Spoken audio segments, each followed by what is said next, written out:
Hi, this is Platform Disco. Discover the world of platforms from a business model strategy standpoint of view, technology, and operating model.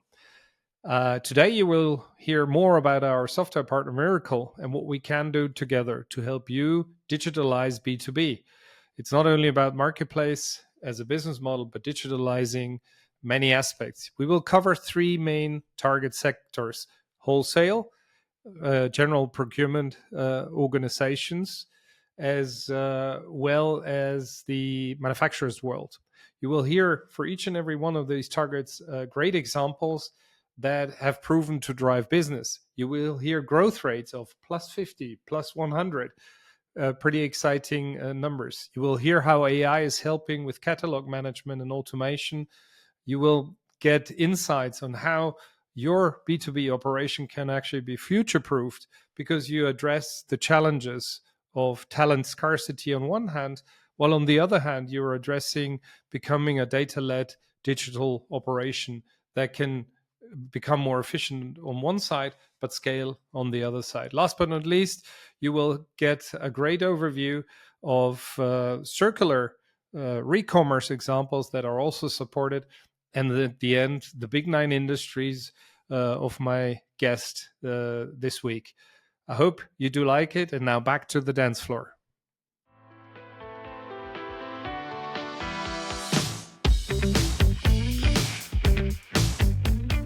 Hi, this is Platform Disco. Discover the world of platform strategy, technology, and operating models.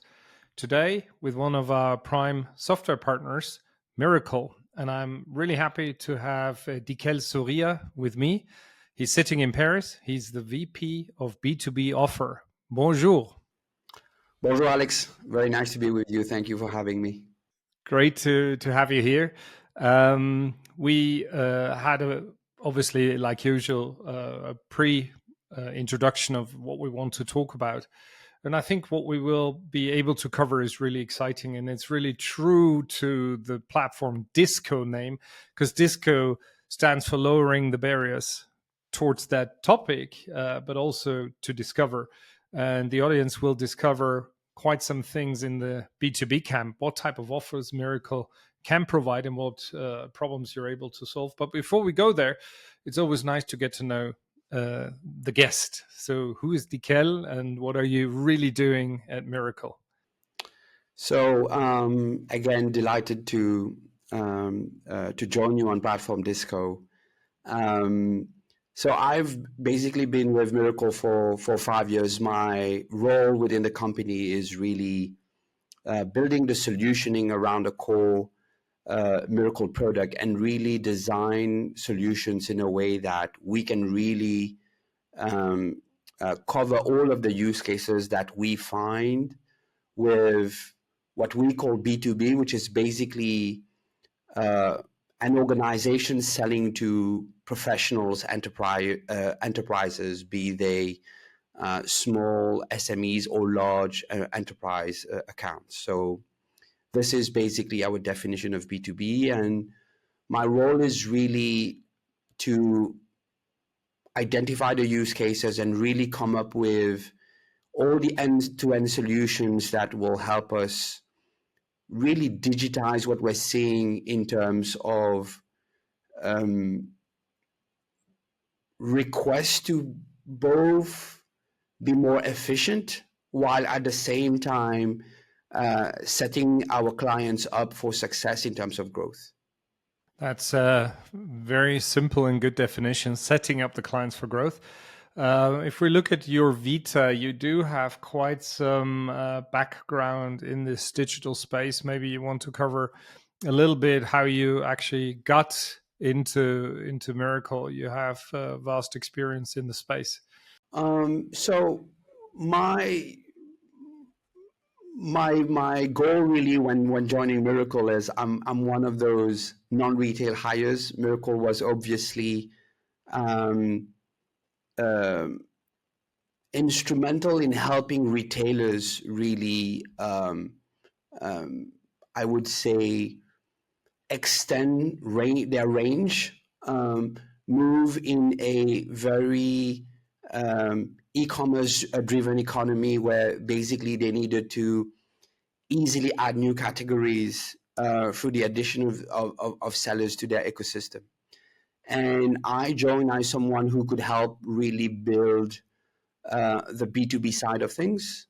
And we're really talking about manufacturers and wholesalers. But if you look at the journey of Mirakl since 2012, when the company was founded, the company is really now addressing roughly 450 clients globally across all of the three main regions of the world.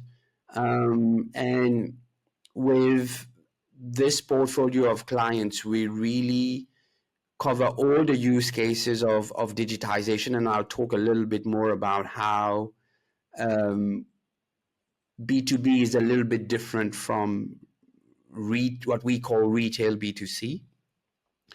The people who are making this possible at Mirakl were roughly north of 700 people now helping our clients globally. And I would say there is commonality across all of those regions, while at the same time in B2B, we're saying that each industry will have specific ways of building an ecosystem, and our job is really focusing on the industries that are on that digitization journey and leveraging what we have built initially for retail. Cool. I mean, one thing that really stands out in your first introductory words, it has gone through so easily, is like plus 50%. I mean, in an environment where people every year in the business plan are looking for the 2-3% growth, we have here 50% GMV growth. And maybe also to talk about Mirakl's business model, maybe you can put this GMV growth in context versus your growth as a company, because we want to make sure that people understand that's what we in German call Außenumsatz, which is really merchandise's revenue and not necessarily Mirakl's revenue. But the 50% is just amazing, and you know, we're moving into towards the end of this year, towards the end of planning season, starting in a new year. And to me, it's always astonishing how few people are aware of the potential that they leave there, because there are hardly any business models like that or opportunities like that with such growth potential. So maybe you can put this number in context of Mirakl's success, and maybe also your perspective on what I just said, how you do see lots of upside for B2B, where Europe still plays quite an important role, which is dear to my heart as I'm European. So yeah, happy to do so. The business model initially was really meant to be a very asset light one, meaning that our clients could not grow by just having more inventory in their warehouses. And so we had to find a way in a context that was also very dominated by platform models, very much inspired by Amazon. And this asset light model is really built on specifying which part of a transaction could actually be offloaded to a third party seller. And so the idea of offloading all aspects of the transactions, all the way from the catalog, the after sales process, the handling of obviously inventory, but also providing the logistics and fulfillment that were really adapted to the specific categories that those third-party suppliers were selling. We were bringing an ecosystem across a wide variety of categories where we were able to say we're bringing you a model that's really a variable model. If we're bringing you additional gross merchandising value, we are taking basically a cut of the commissions that our retail clients were making. And so this is really the beginning of that, what we call the take rate model, that very quickly transitioned to a landscape where clients were saying, we want the ability to actually mix and match in terms of business models. The commission-based model, which by the way can vary from one industry to the other, is interesting, but we very quickly moved into a new way of thinking where clients were saying, we want a portfolio of business models. So as we build our category strategy, we want to be able to say, on these categories where we have significant differentiators, we have a competitive positioning that's interesting. We want actually to be able to keep control of pricing and obviously of margins, while being very efficient in the way we digitize our supply chain. In other words, we want to be able to control pricing, but we want to be able to onboard suppliers across categories very quickly and have these products delivered with the best SLAs possible. And I think what we've built since then is a hybrid platform where they were able to have this conversation around category strategy and really map business models to the type of category development that they want. The decisioning around category development can be based on product categories, obviously, but also geographical aspects. If you look at who our clients are, they might take different decisions in terms of business models based on country markets where they are operating. And so we quickly added margin-based models, what we usually call dropship. And we've also added additional models, which the Mirakl team call a single creditor model, very popular within B2B organizations, really looking at building a unified experience for B2B buyers. Cool. Thanks for laying that out. I think what is important when you say control pricing, people might get nervous because they're concerned about a regulatory environment. Could you maybe also allude to that in the context difference of actually the marketplace model versus the dropship model, where this control is actually possible?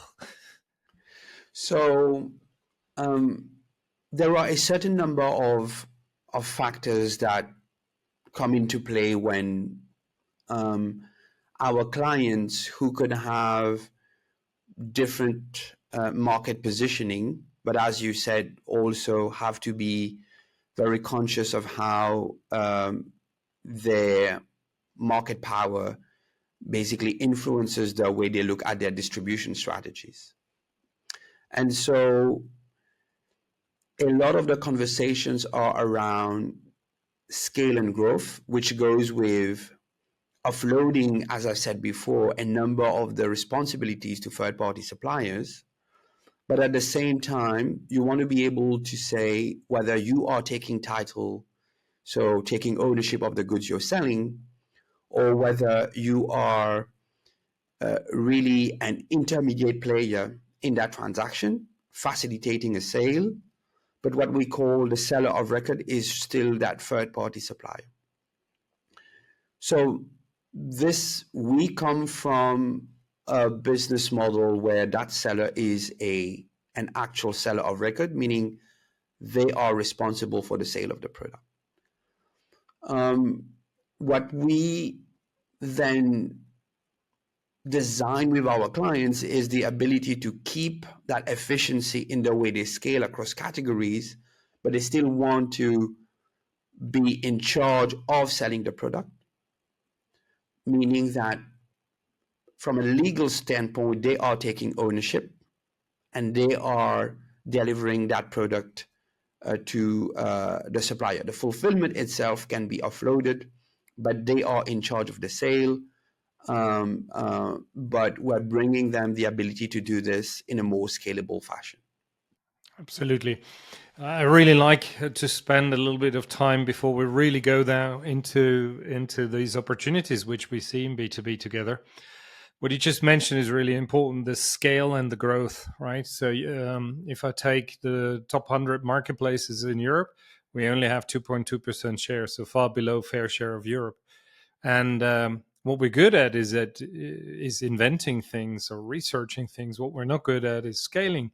And here we have tools and business models that actually allow you to scale far faster. I come back to your plus 50%, which you just mentioned.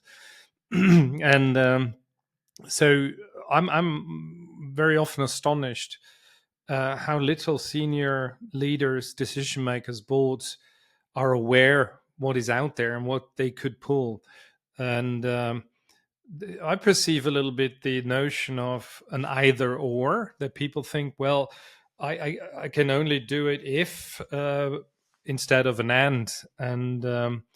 Having said that, if you look at those propositions, it's doable to do it as an and. So you leverage your deep understanding of a category, the customers that are playing in there, the needs, the participants of the ecosystem.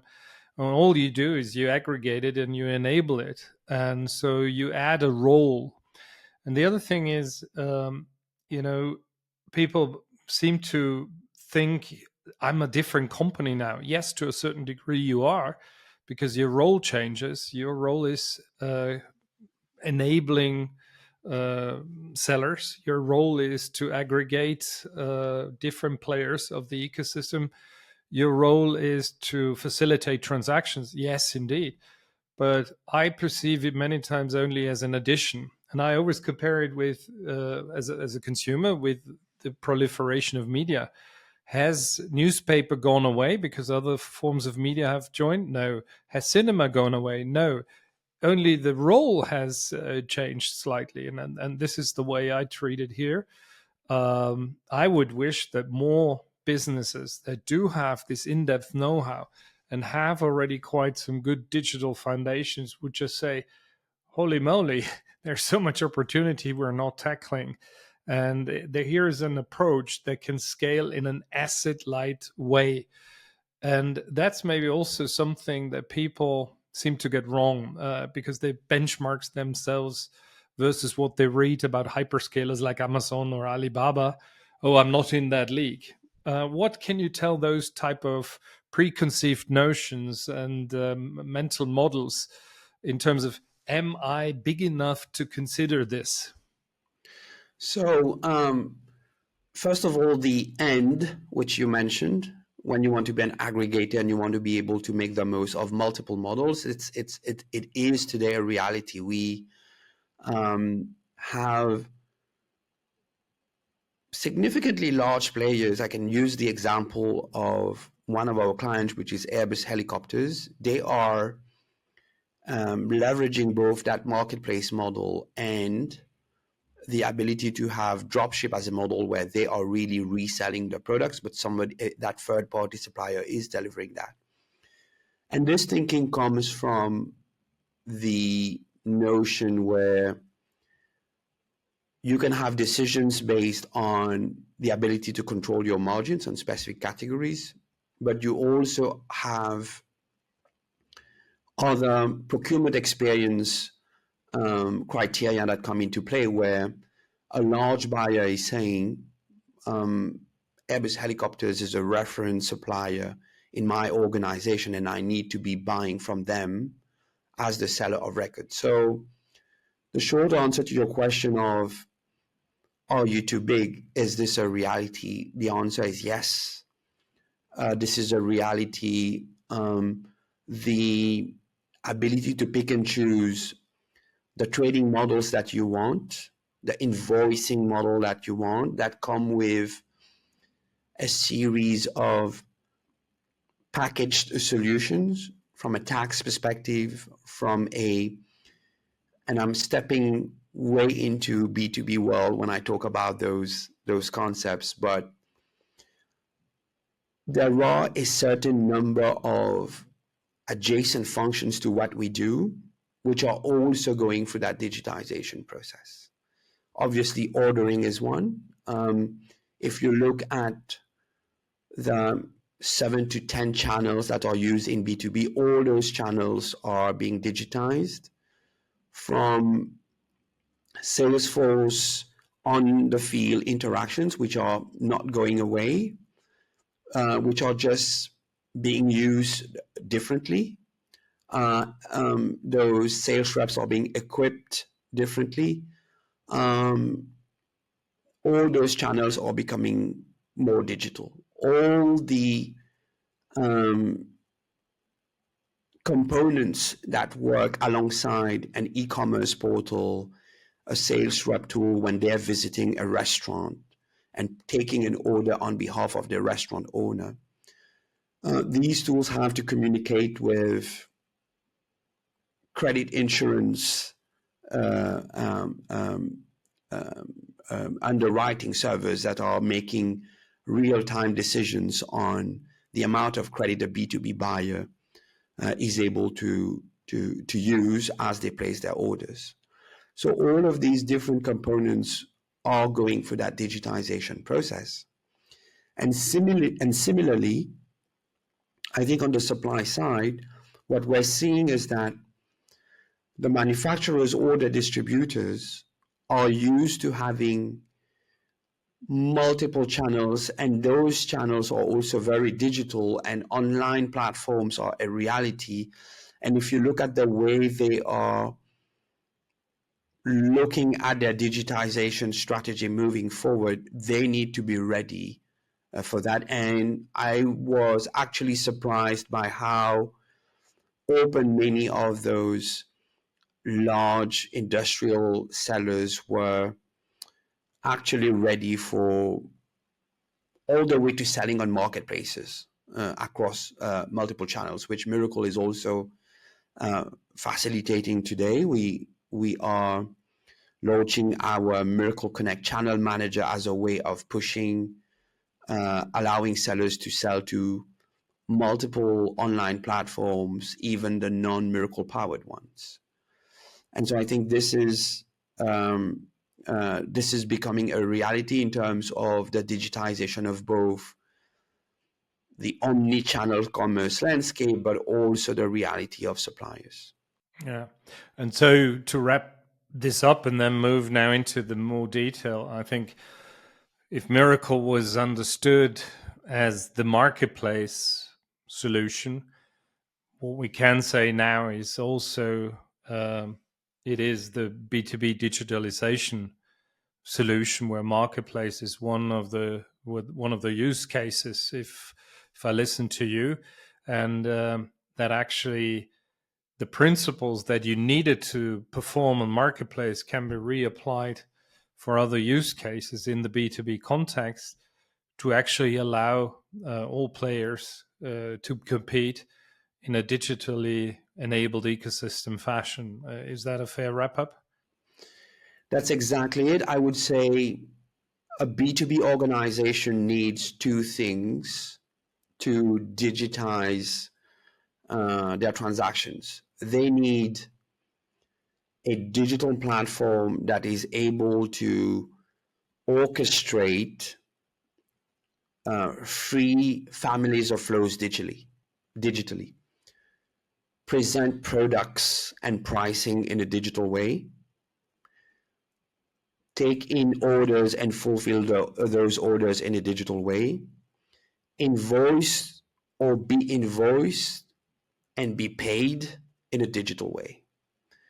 What we have built over the years allow them to do that today, which is why we are becoming that B2B digitization platform. So this is item number one that they need. And item number two will be, as they digitize their transactions, they will go through that business model, or what we call trading models. We also refer to this as being a platform model within the platform. They need to be able to pick and choose the trading model that they want. They want to be able to say, oh, on these categories, we want to go commission based.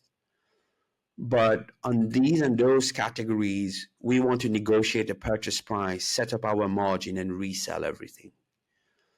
And if they are able to do those two things on a platform, they're ready for that new vision of an omni-channel B2B commerce platform where the various sources of supply can be unified and syndicated to all of the ordering channels, which is what we're trying to do. Great.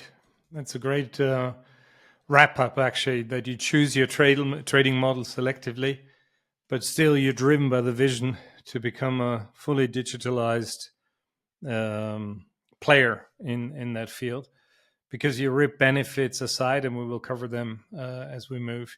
Now, I think what would be nice in this whole digitalization journey, we said that we would be talking about 3 particular target audiences or groups. Why don't we dive into that? If you look at who we are serving in B2B, we're really talking to, I would say, 3 different types of players. The first category is a wholesaler. Obviously, it's the closest thing to what we do in retail, which is a retailer. The wholesaler in B2B is focused on a certain number of categories. So they are in electrical supplies, food and beverage, automotive, medical supplies. They are potentially trying to develop new categories, but they're also involved in digitizing their transactions in a way that they can serve their clients across more and more ordering channels. So this is, I would say, the first type of player we are helping. The second is a manufacturer.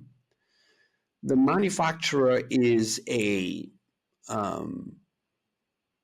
player that has grown very recently through a lot of acquisitions, also to develop new capabilities and categories in the products that they actually produce in the same industries that I've mentioned before. And they are facing a situation where, in the conversation with their natural distributors, the topic of how fast their distributors can cover the geographical markets that they are interested in leads to conversations around direct to customer strategies. And so we are also helping them address that route to market in a way that does not generate conflicts with their existing distributors. So that would be segment number 2. And then I would say the third type of organization is some form of a procurement organization. This can be what we commonly refer to as a GPO, so a group purchasing organization. It can also be a franchisee network where a franchisor says, I need to digitize the way I bring to my franchisees everything they need to set up their business. It can be a cooperative where basically they're saying, my members need a certain number of categories and they're all purchasing it in various ways. There are no economies of scale and there is no convenience in the way they are buying those products. And we believe a digital platform can actually help their members drive more efficiency.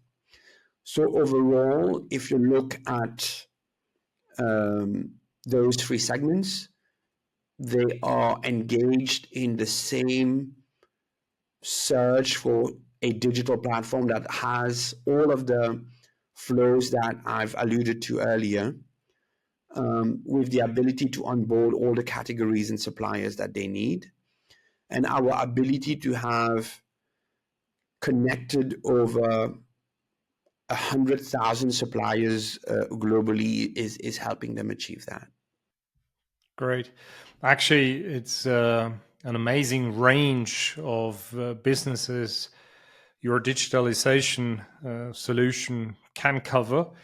Why don't we dive into the first one, the wholesalers, which I think from now a macro economy level is really important, because wholesalers, without going down that path, will be squeezed in the middle.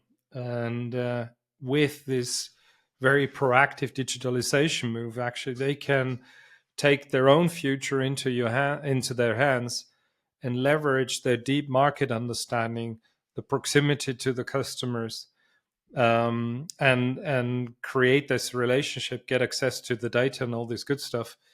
And therefore, it would be interesting to maybe lay out one example a little bit more detail, so that the audience can better wrap their heads around. If you have one, would be nice. So the closest example to you, Alex, is obviously Conrad, which is one of our great stories around scale, meaning that this is a family-owned business that, through a traditional, what we call pipeline model, where they were buying products, storing those products in their warehouse. They did have physical stores at the time. They had built a catalog of over 600,000 products, but in a matter of 2 to 3 years, they've built 6 million, a catalog of 6 million references using Mirakl. So they are a great story about scale and also internationalization, how the digital platform really helps you more easily address more country markets across a European territory where all Europeans, but fragmentation is still a challenge for our B2B players in Europe. Fragmentation comes from different countries in Europe using different payment methods. The SEPA direct debit framework is helpful, but in each country you'll have, depending on the industry you're operating in, you'll have a payment method that you'll have to interact with. And so this is just one example of the fragmentation we face, but we see for our wholesalers, the digital platform helping them scale across all of those country markets more easily. Sorry that I interrupt, Dickel. I want to pinpoint at these big numbers that you're mentioning. Remember the plus 50% growth? You just said they had a catalog of 600,000, and within a couple of months they have 6 million. So it's a 10x, which is amazing. So in other words, in the old pipeline business model, where you were working with an asset-rich approach, you needed to increase the warehouse, you needed to increase the number of employees, you needed to increase working capital, and so forth and so on. This model actually allows you to be far more competent without necessarily having the risk profile and the time component. And we talked about, you just mentioned Europe being more complex, being more fragmented. So in other words, this type of model allows you to focus on those items that indeed are more complex, but also supported through the technology, and not necessarily on those items where the only matter is speed these days. And I see many of these mid-sized companies that are the backbone of European economy are not alert to this speed necessity. So that's why I wanted to highlight this. 10x within months. This is pretty amazing. So in other words, the Conrad Electronics brand has far more competence now in the perception of the user and also the service they can provide as a consequence of that. So old Conrad versus new Conrad is a competitive advantage that is hugely significant just from the attractiveness standpoint of view. I'm not talking about monetary data and everything and layer business models. That's why I want to highlight. So thanks for allowing me to emphasize what you just mentioned. I really feel passionate about that. We need to nudge more companies into this new world, and hence I highlight these super points that you're making. So thank you for stressing on that particular point. I can now piggyback on that and tell you that we are now looking at industries we're digitizing where we have to play in the tens of millions of references. So if you look at the landscape and portfolio of industries where we operate, one example of a digital platform that is able to scale is proving to be extremely helpful and critical in an industry like automotive, for example. The Mirakl platforms that have the most references in terms of SKUs is actually in automotive, where we're talking about 60 to 70 million references. And the OEMs or aftermarket automotive players we talk to, they either started their business from a parts-centric perspective in terms of their positioning, and are now saying, "Oh, but wait, we used to do mechanical parts. We now want to go into body parts. We want to do collision parts, and we want to look at accessories too." And then conversely, the people who started within a specific accessory, I don't know, tires, they're saying, "Hey, why wouldn't we play into mechanical parts?" And it all comes from the ability to better serve a dealership or an auto repair workshop. And so they're only a digital platform that has the ability to scale across hundreds and thousands of suppliers and onboard those catalogs can allow you to do that. And on the ordering channel side, this automotive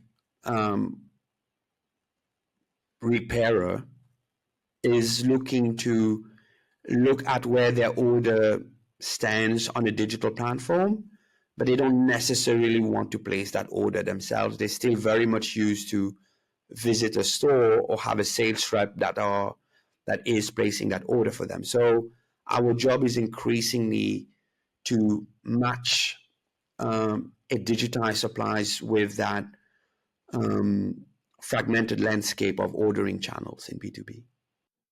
And when I listen to you, it triggers another thought. We have this awkward term of war for talent, and we all see in our private lives when you need somebody to help you in your house in repair, how long you need to wait for somebody to show up and support you. When you know somebody working in plumbing or other sectors, how hard it is for them to maintain their business. So in other words, we will be forced to digitalize, automate.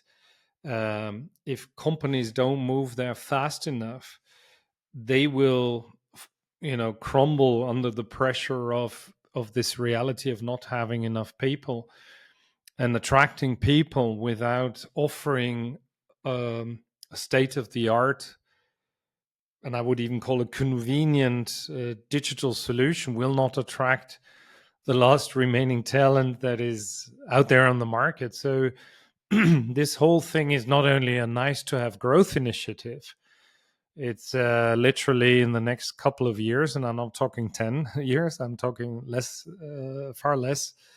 It's a matter of survival from multiple angles. And the example that we just talked about, with the complexity that the systems can handle, but also technically can handle, is pretty awesome and amazing. And also, as you just put it, internationalizing with the complexity of Europe, given that your solution is API based, our services can help architect it in a way that it's flexible to grow under loads. That also gives companies a new perspective,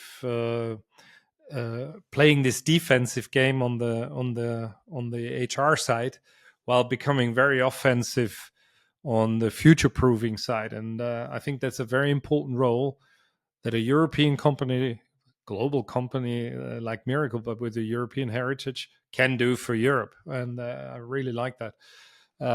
After wholesalers, would you like to further dive into wholesalers, or should we move over to manufacturers? We can move to manufacturers. The one thing I wanted to comment on what you just said is, I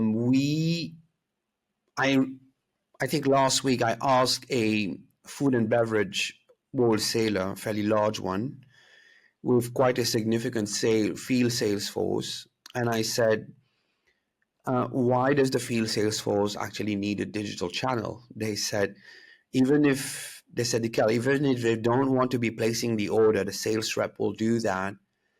We need a tool that helps us in our relationship with them answer the biggest question, which is, where the hell is my order? And the work we're putting in terms of being very accurate in the tracking of the delivery that our suppliers are making is becoming quite a significant value proposition for them in terms of the way they serve their clients. So I just wanted to mention that, and how different channels in B2B need to be working together. Now, moving on to manufacturers, we serve manufacturers in two ways. One, which is the one I've mentioned before, I used the example from Airbus helicopter. This is very much of an aftermarket use case. I initially sold a helicopter to a company, but then that company is saying, there are a certain number of adjacent categories I need for the service during the lifetime of that product, and why wouldn't you aggregate, to use your word, Alex, earlier, all the categories I need, which will range from chemicals to tooling to body paint, etc. And so we do have those aftermarket use cases, and obviously Airbus helicopters is an example of that. But we also have a what we call a distribution aggregation use case with manufacturers, which is, for example, what we do with Toyota Material Handling in the US. They would sell forklifts, but they want to be able to expose all the adjacent categories that their buyers will need on a digital platform. The only thing is they don't want to be competing with their distributors. So the sellers on these platforms, the aggregated sellers, will be their actual distributors. So the distributors are the ones handling the orders and ultimately selling. When you look at the conversations that happen for those platforms to be set up, we'll generally have one meeting around how are we going to get the distributors on a platform, because for sure they're going to say, why would I join a platform where my competitors will be present? And so we see different models. We see models where if the distributors are actually dealers, our clients are able to direct an order to the best positioned geographical dealer in that region. But we also see from the metrics from our manufacturers who are running such a platform that these platforms are driving new incremental orders. If you take the Toyota material handling story I was mentioning, 70% of the orders are actually coming through from new customers who had never ordered from Toyota material handling before. So it's a testament to the fact that we are setting up a digital channel for a new type of customers who really want that specific product from that specific manufacturer. They just didn't have the right channel to order it. So that's conversation number one. Conversation number two, which I think was a surprise to me at first, is if you look at the biggest value for our manufacturer clients, the biggest value is their frustration around putting a specific product in the market through distributors and having no idea what's happening with those products. Being completely in the blind, not being part of that after sales process does not put them at an advantage compared to competitors who would have a digital platform where they are able to collect that data, mentioning all the feedback around what the experience from end customers actually is. And so a digital platform around that distribution aggregation use case where the distributors are the sellers, but the platform is operated by a manufacturer, allows that manufacturer to re-intermediate themselves in that ordering cycle in a way that post the ordering information, they are also able to collect data on how is my product being used by those end customers. And the third? The third category would be that... no, I mean the third, sorry, geography, transparency of data, and the third? So I think the third is more of a conversation around the distributors are going to be buying from me anyway. So I need to find a model where I am able to scale my platform. I have different ways of monetizing that revenue. The data which I'm collecting is actually part of that. And so what we do is we help them build a business case that actually shows them the incremental revenue they're getting through additional services that they can then develop on that customer base. And this is something that has to be done jointly with those distributors. Yeah, well, I think this is a great space, as I said in my introduction. With the Toyota forklifts, you make it super tangible. At the end of the day, it's the easiest first strategic step is the adjacency. What problems happen in and around the core transaction, the core purchase? And then how can I enhance that leveraging this type of technology? I think what has happened a little bit, that's at least my impression, given that people, again, the same people we talked about before, are not aware that these type of solutions are available. They perceive this whole thing like an either or question, while in the reality, again, it's an and. And I still have back of my mind the first very hard D2C moves. I don't know whether it's 5-7 years ago, when Nike went all in on D2C, and then Adidas followed, and Puma actually chose not to do that.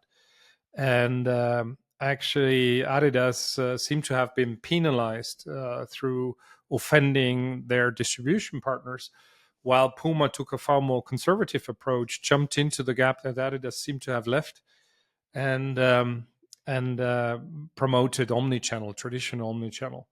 Now, with the example you've given and the technology we have at hand here and the strategic foundations that are there, actually, it's no longer an offensive move. It's a collaborative move. But what I've heard with talking with customers, that this, and you mentioned it already, getting distributors to join and wholesalers to join and onboard is still something very, very touchy, because they perceive it as a power game. What do I actually have? It's my direct customer relation. It's the data that I have. So why should I give it away? And what I see is really necessary here is to co-create this proposition with key players that are influential across the entire wholesale and distribution ecosystem. Because if wholesaler XYZ or distributor XYZ is supporting this, there must be something to it, a simple human signal, actually. And I've heard examples where this hasn't happened in a structural way, in an informed way, that people that are giving this data, giving the access, are actually making a deliberate choice. And in tests that players have done, it then turned out the partners, the wholesalers and distributors they selected, didn't give the best product. They didn't give the attractive price. They then actually took the idea and said, look, we stop here and we do it for ourselves. So a lot of non-growth mindset and non-ecosystem mindset behavior that I have observed before. And that's why I think it's important to say that this is an and we call it the distribution system marketplace. And a distribution system is an asset, and it will not go away. And hence, you should encompass this whole distribution ecosystem with this idea and co-design it, and be very transparent about the benefits where they show up and how to ladder together, because the competition is not manufacturer versus wholesaler. It's ecosystem 1 versus ecosystem 2 and 3 and 4. And I'm super passionate about this one because, again, from a macroeconomic standpoint of view, this backbone, in German we call it Mittelstand, thrives also on these smaller size companies that are very good in what they're doing, and they need to have a chance to continue with their services.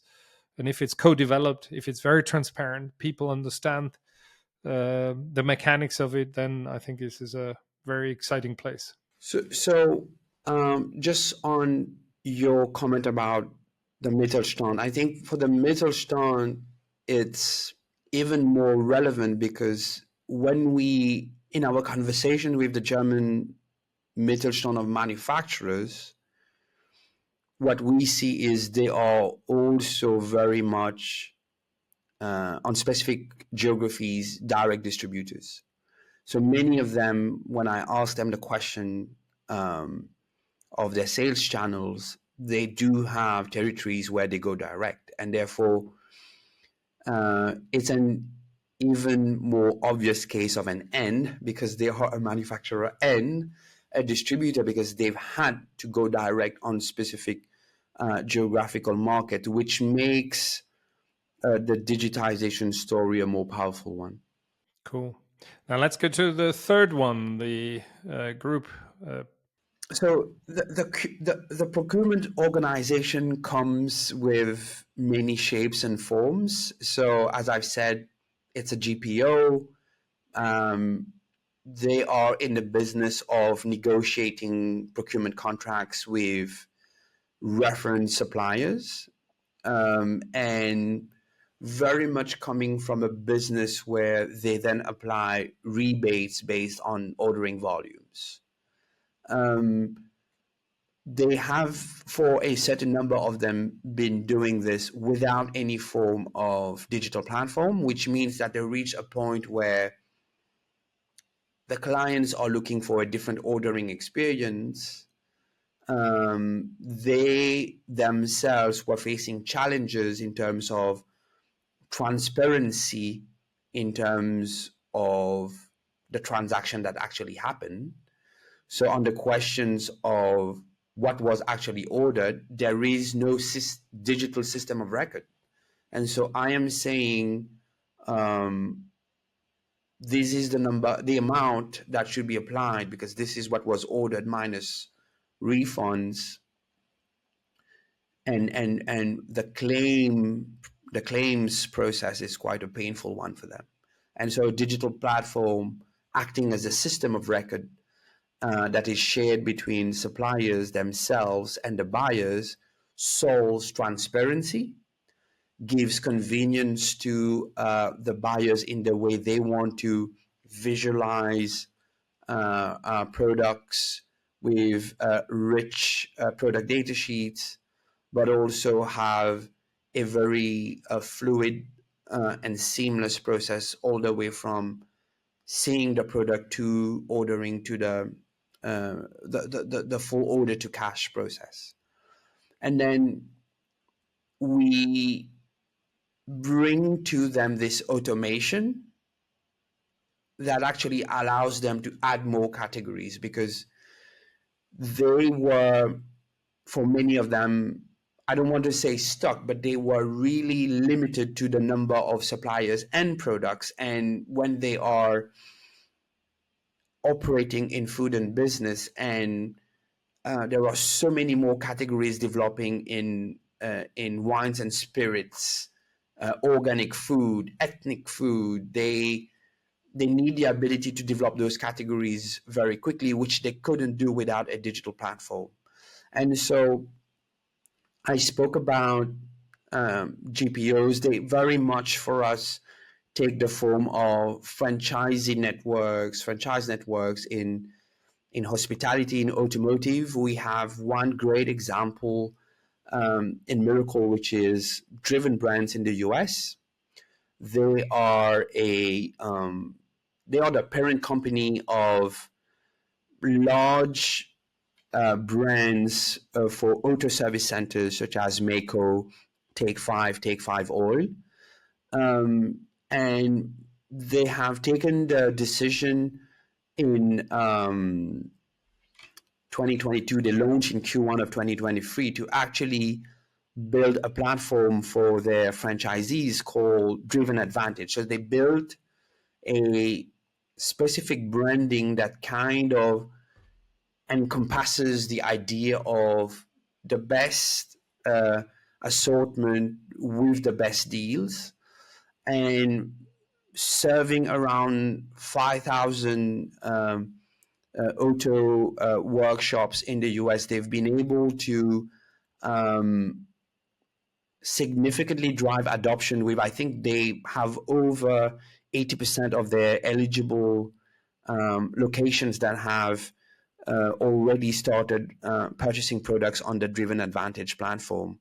And they're looking at over 100% growth every year. And so I think what is interesting in that in our Driven Advantage use case is that we at Mirakl, we have this saying, we say, you don't know what you don't know, which basically means once the platform is launched, we find out that yes, there are the obvious categories for the auto repair shops, which are the abrasives, the pads, the body paint, the compounds. But we also realize that these workshops have, first of all, every penny counts, but also we find that they have they are limited in terms of space. They have very little stock inventory at each locations.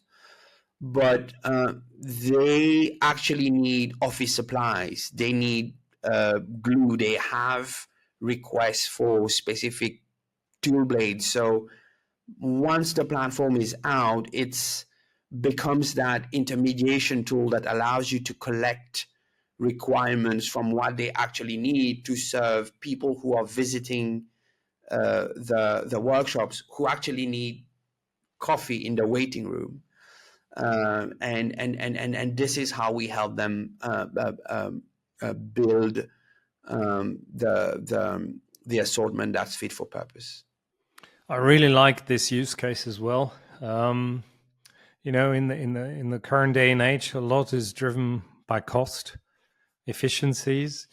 Now, here's a use case where you can, in my view, almost kill two birds with a stone, I think we say. On one hand, you can get these efficiencies because you scale your procurement. At the same time, you might be able to nudge your franchisees into strategic directions which you want to promote, but it's soft. It's not forceful. One example to me is more sustainable products they are using to clean or etc. Or more regionally sourced to insulate their supply chain risk that goes with it. And on the other hand, while doing this short-term, highly effective one, and I'd like to highlight your plus 101%, your plus 100%, which you just mentioned with Driven Brands, which we've implemented with you, and on the other hand, you set the base to layer other business models on top of it because you have aggregated your entire franchise. So you can become an ecosystem player. So when you times are getting better in your perception on your strategic choices, you have a foundation, a springboard to jump off from. So it's super smart, cost efficiency, growth and innovation, and you're enabled by it. When you talk to these organizations, you mentioned in the introduction, the beginning of our conversation, the cooperative versus what we call the powerful franchisors. The cooperative is a co-owned central buying or procurement or marketing organization with fair share ownership versus the powerful franchisors that are strong and powerful brands. What differences do you perceive in those when you talk to those or when you design your solutions? So that's an excellent question. The rationales are the same, but the mechanics and the change management, I think, will be different. And it's a fair assessment to say that in the franchisor-franchisee relationship, there is a more natural way of driving this adoption because the request exists already. There is that deep relationship. The franchisee agreement says what the franchisee absolutely needs to respect in terms of guidelines from the franchisor. But our digital platform is serving categories that they don't have to order from the franchisor's platform, but we need to make sure that we are bringing value to them, which means that we need to offer choice. We need to have real-time availability on the products that are being delivered. And all our clients, irrespective of their industries, will say that delivery on time is obviously a KPI that's key. But when we're talking about automotive and that car needs to get repaired, or when we're working in aerospace and that plane cannot take off because they're waiting for that very unique replacement part, we need to be able to be accurate in the lead times of the products that are exposed on our platform. So the ability to bring value to the franchisee from the franchisor will come through choice, which will drive down prices, which are still being negotiated, but that relationship between that internal procurement team and those third-party suppliers is a little bit different. They are not engaged in a SKU by SKU negotiation, but a broader conversation about categories, and we're giving the digital procurement team a platform that basically allows them to monitor pricing across all the categories at scale. And I think we also see in that that type of engagement that the role that the procurement team is playing is actually changing, and we are actually facing requests to basically help them earlier in the onboarding process of supplier catalogs, because they need to be able to digitally compare all the products that are coming from those suppliers, all the way from the actual sourcing phase. If we move to the cooperative, so the co-op is definitely a different organization, and the change management actually starts from building the team. We would generally be interacting with an existing procurement team in the franchisor type organization. We are very much engaged with companies like yourselves, but strategy consulting firms, in helping build for the board and the members the organization that will actually oversee this digital platform. And I think what we've seen is that there needs to be adoption across an industry. There's always a first mover advantage if you're the first platform in the industry, but also I think the reality is the digital team building is part of every organization agenda, and we have proven with companies like Driven Brands in the US, which is the largest manufacturer of almonds in California, that there is no industry where you could say their digital maturity is low and therefore this will not work. Our experience is that all of those organizations, irrespective of their industry, are building those teams right now. Cool. Well, we are a strategic system integrator. We definitely help with the strategy and the operating model as well, and then implement it. Let me just throw out some numbers. We've done a survey. It's US based, but still it gives you a flavor for the franchise case, which we talked before you went to the cooperative. Let me just throw out some of those. How important is procurement selection of products and services to your franchisees' success? 54% say very important, and 36% say important, of course. Then if you look, how do you currently support the franchisees' procurement? A third says with a centralized system, and almost a third says with a dedicated procurement team. A quarter says, a little bit more than a quarter says, with recommendations and guidelines. So in other words, there is a lot of complexity being built in, something that can be done far more effectively with the type of digitalization that we just talked about. Now, if we dig a little bit deeper, how do you believe could such a procurement marketplace solution impact the franchisees, the whole franchises growth? Actually, 92% say significantly, very positively to moderately positively. And two more, if you look at what barriers for implementing such a marketplace do you see? Well, actually, the challenge of integrating it and then understanding the initial running costs, both 28% each. And if you look at the type of people that we asked here, it was franchise organizations that were in the hotel and hospitality, industrial franchises, restaurants, childcare, and home health care, as well as senior living.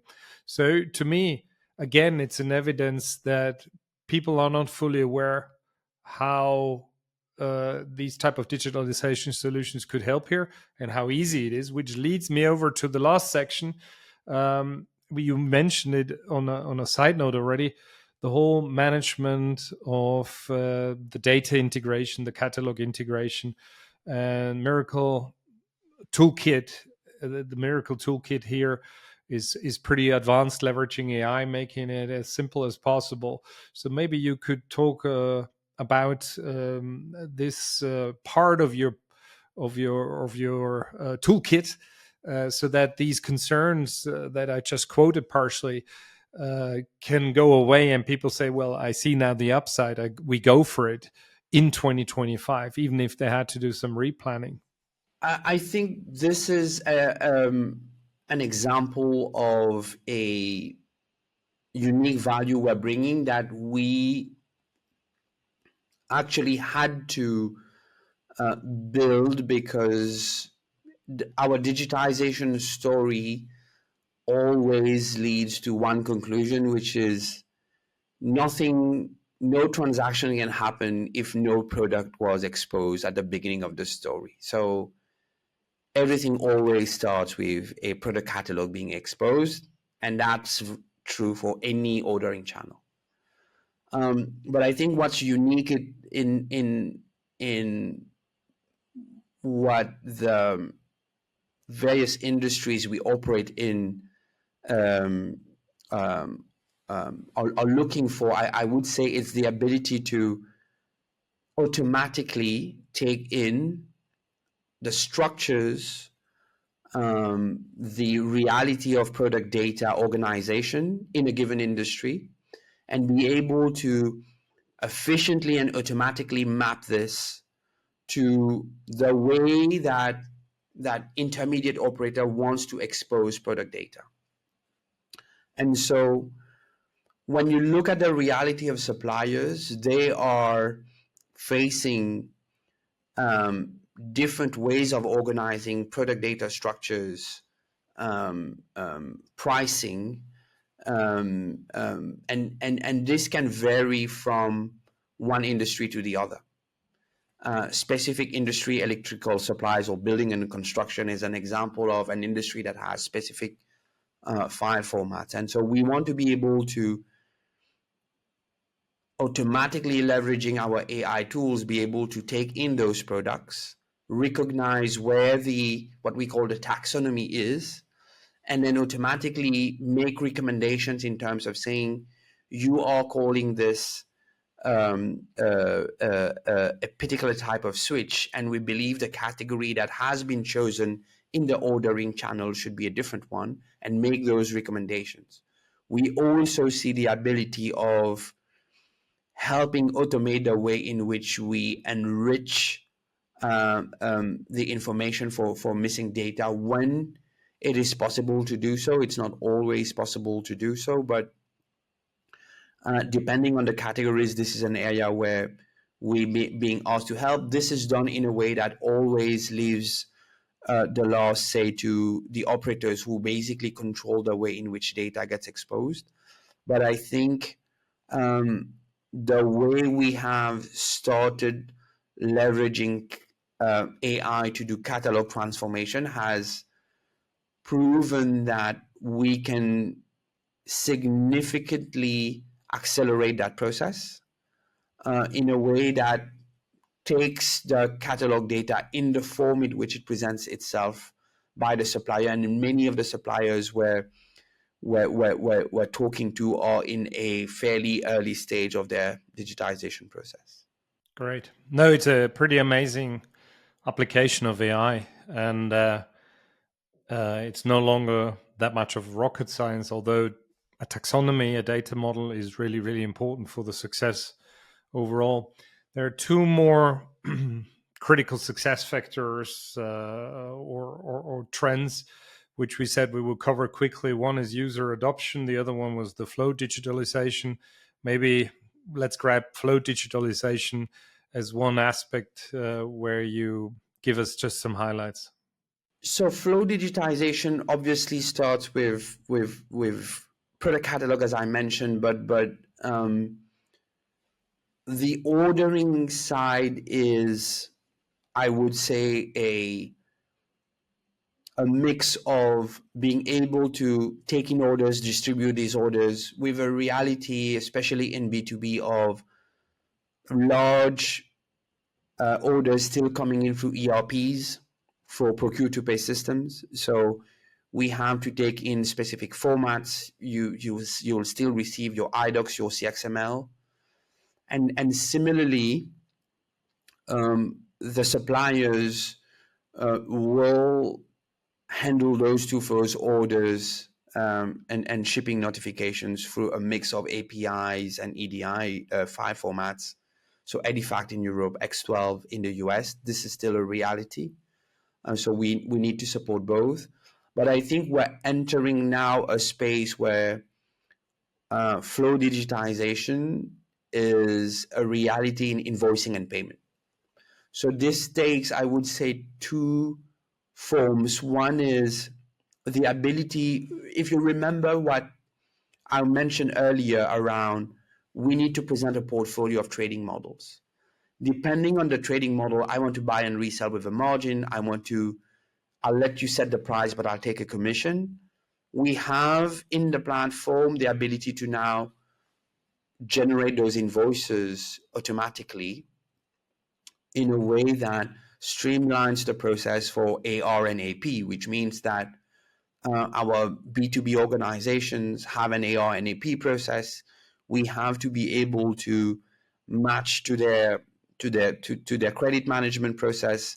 But also, if you look at their accounts payable, the way they leverage working capital to pay suppliers, what we're doing in terms of automation is bringing them supplier payout capabilities that are flexible in the way in which you choose how many times you want to pay your suppliers for a given month or a given quarter, but make sure that these digitized ordering processes come with a digitized accounts payable process, and the ability for us to pay out automatically, orchestrate funds that are coming in from different bank accounts, from credit card partners, but also from working capital partners, is also becoming the reality of B2B payment digitization. The other aspect we said that we'll be talking about is, I think, already covered in the beginning, this adoption. We covered that already quite well. So literally, the last aspect I would like to cover is re-commerce / remanufacturing. You have a great example that actually the whole circular economy is business, and maybe we can talk about this example that you wanted to share here with Blue One. Yeah, so we've launched with the building and construction company Eiffage, a large French organization, a dedicated platform for low carbon building and construction products. And this is becoming a reality across the board in building and construction, because for them, the carbon footprint across the construction value chain is going to be key, which means that they needed a digital platform that did one thing initially, which was to onboard products with the 9 or 10 key low carbon measurement indicators. And so if we were able to define the data structure to onboard these products, and if these suppliers were doing the job of going through a standard framework that allowed them to produce these KPIs in a way that made them comparable, we were able to push those products in a way that you have a sense when you reach the checkout phase of your ordering process, you can actually see the carbon footprint of your cart or order. And we can even go all the way as making recommendations if you're not selecting the right product from a carbon footprint perspective. And so I think the Blue One platform that Eiffage has launched is one example we will see around the topic of sustainability and circularity in adjacent categories, electrical supplies, but also automotive. One very interesting fact about automotive is that one of the most active and digital type of player we're seeing around parts are the remanufactured and refurbished parts players who are operating using yard management systems. They are managing yards that are refurbishing those auto parts in a way that they are able to then push this on our Mirakl Connect platform, and we are able to expose those to multiple automotive platforms. And with individual countries making remanufactured parts a regulatory requirement, this segment is developing faster than we initially thought. And so, and we were also very much surprised by how these types of players were actually very digital. Cool. Now to end this nice overview of opportunities that we jointly can provide players in the B2B field, the big 9 industries. Tell us more.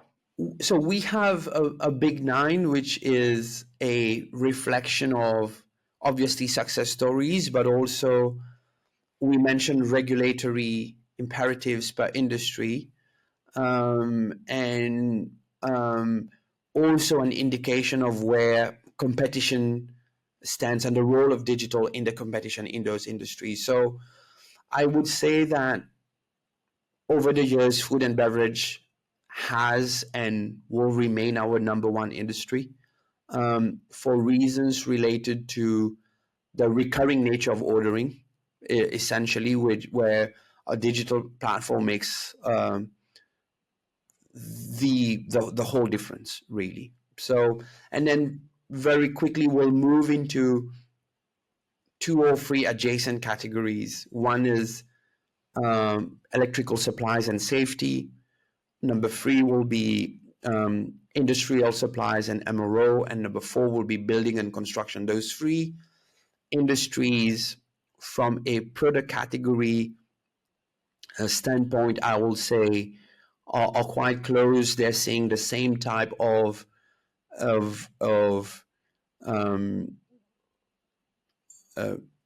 challenges, but also of opportunities that digital platforms are bringing to them. And I think very naturally, the digital platforms in those 3 industries are trying to extend into adjacent categories, and I think this part is becoming quite interesting. My number 5 would be automotive. I spoke about the Driven Brands story, but we'll be announcing a number of significant platforms in that industry fairly soon. And another area where digital platforms are making a difference is, I would say, medical supplies, healthcare. We have a great story in the US with Cencora, which is a major distributor of RX and non-RX, prescription, non-prescription products to independent pharmacies in the US. So I think this whole space is quite dynamic. We've recently launched the Henry Schein marketplace for dentists in the US. So, sorry, I think this is also an industry where we expect to see quite a bit of traction. Overall, industrial supplies and MRO still remain an industry where they will tell you digital is high on the agenda. Probably the pace at which things are moving might be a little bit slower than the others, but I think industrial supplies and MRO are definitely up there. We tend to mix IT supplies and electronics into one. I think that would be my number 8. Obviously, our story from Conrad, which I was sharing earlier, would fall into that category. And I would say my last one, I generally mix agriculture and chemicals into one large industry where we see things starting to move quite a bit, where also driven by sustainability, categories around fertilizers, irrigation supplies are segments where we see quite a bit of movement. Nice. This was like a beautiful wish list. And I think a great wrap up for the audience to say, well, I'm in this sector, and the logic you've applied is there is what we call the second mover disadvantage. You call it the first mover advantage. But actually, like in typical competition, somebody moves and then the rest will follow. We have great examples in food and beverage with AB InBev, with the Bees platform, really being a super powerhouse, CCHBC following, others following. And the world doesn't need 20 platforms within each and every sector or category, but it definitely needs more than one. And so that was a great wrap up. If I had some wishes, for example, going back to the franchise example, I would wish that the associations would take a more active role. The conferences would take a more active role in educating, inspiring. And we do this as well. We do have what we call platform and ecosystem readiness camps. We educate prospects and help them first understand the principles that are happening before they go and buy a software. Because given the maturity that software solutions like yours have, that's not the most difficult part. The difficult part is changing how you operate and evolving the culture, evolving the metrics and all that good stuff. So I think we can conclude here saying we are ready to move, and we hope that the audience is ready to move. Maybe a final wish or outlook that you give as a farewell of this podcast. By the way, it's the longest podcast we've ever done, but we really took a lot of time to dissect that. I enjoyed it. I hope it wasn't too long for the audience. I hope the audience will find this helpful. Apologies for taking too much time telling those stories, but we have so many exciting stories that are happening around digitization. So my wish is really to be exactly what you said, Alex, meaning that we have the stories, we are all very much engaged in educating and really be a digitization partners across those industries. So always happy to help and have those conversations and share those stories. Great. Merci. It was great to have you here. Thank you. Merci. Wish you and us all the best to help our customers drive their ecosystem success with a digitalist approach in B2B. And I wish you guys come back at the next edition of Platform Disco. Thank you very much. Bye. Bye-bye. This was Platform Disco. I hope you liked this edition and it inspired you to use these type of solutions and business model innovation for the year 2025 in your B2B business. Please share, comment, like, and come back when it says Platform Disco. Dieser Podcast wird produziert von Lenart Media, deiner Agentur für Business Podcasts.